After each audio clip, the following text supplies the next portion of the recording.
যে নির্বাচন কমিশন ঠিক একটি নির্বাচনের প্রস্তুতি গ্রহণ করছেন, যার কোনো সমালোচনা ইতিমধ্যে হয়নি, যাকে নিয়ে কোনো কথা ইতিমধ্যে হয়নি, তাকে নিয়ে আজকে কেন, কি কারণে, কার ইঙ্গিতে, কোন প্রেতাত্মার সহযোগিতায় নির্বাচন কমিশনের সামনে বিক্ষোভ করতে যাচ্ছেন?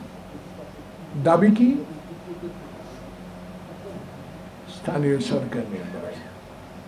দাবি কি? আপনি পক্ষপাতিত্ব করছেন।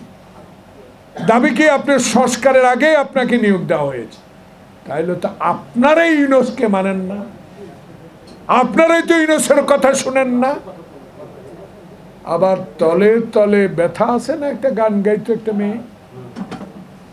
আমার মনে হয় তলে তলে আপনারা উপরে বলেন, ভিতরে তাদের কথাই শুনে ইশাকের মতো লোককে শপথ পড়ান নাই, হামিদের মতো কুখ্যাত লোককে বিদেশে যাবার সহযোগিতা করেছেন এবং বিভিন্ন নাটক মঞ্চস্থ করে বাংলাদেশের মানুষের অধিকার, আমার একটি ভোট আমি দিব, একটি সুষ্ঠু ভোট দিব, জনগণের প্রতিনিধি নির্বাচিত করব, সেই পথ থেকে বিচ্যুতি হবার একটা পরিকল্পনা বলে আমি মনে করি।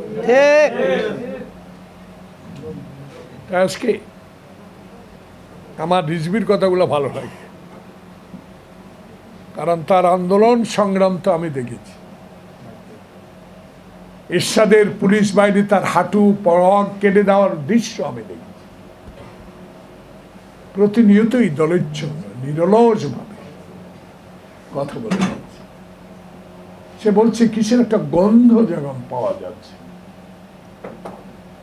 এই গন্ধ থেকে বাঁচতে হলে যারা 16টি বছর রাস্তায় থেকে পিচ ঢালা পথে থেকে রোদ বৃষ্টি ঝড় হাসিনার পুলিশের টিয়ার গ্যাস গুলি অপেক্ষা করে যারা আন্দোলনকে সমর্থন দিয়ে আজকে যারা এনসিসি হিসেবে যে দল স্বাগত জানিয়েছি, তারা আজকে কি করে এই সরকারের বিরুদ্ধে, নির্বাচন কমিশনের বিরুদ্ধে একটি নতুন ইস্যু নিয়ে আপনার সেখানে যান, এই প্রশ্ন আজকে রিজভী সাহেব আমাদের প্রশ্ন।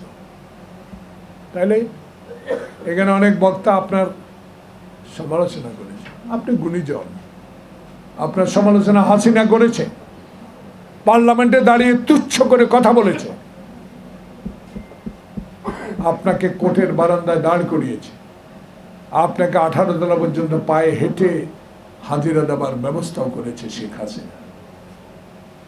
কিন্তু এখনো কেন সংবাদপত্রে দেখতে পাই 49 জন 54 জন যারা ডিসি এসপি সচিব আপনার পাশে বসে আছে?